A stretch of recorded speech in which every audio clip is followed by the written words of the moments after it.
সকালটা আমাদের নিজেকে নিয়ে ভাবার একটা সময়। হচ্ছে সকালবেলা ঘুম থেকে উঠার পরে Facebook যেন আমরা না ইউজ করি। সকালবেলা হচ্ছে ঘুম থেকে উঠার পরে আপনি নিজেকে নিয়ে প্ল্যান করবেন যে আজকে আমার কি করা দরকার? আজকে আপনি কি করতে যাচ্ছেন?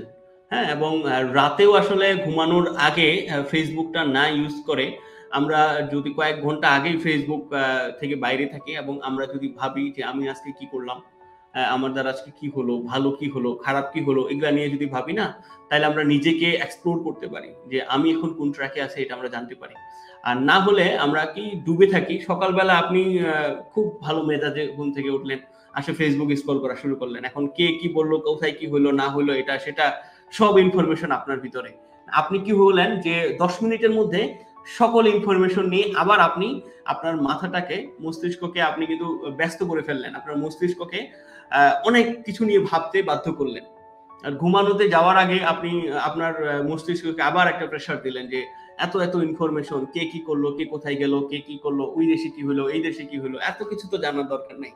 যত বেশি জ্ঞানী হবেন তত কিন্তু বেশি সমস্যা। মানে জ্ঞানী হওয়া দরকার একটা পারফেক্ট ওয়েতে।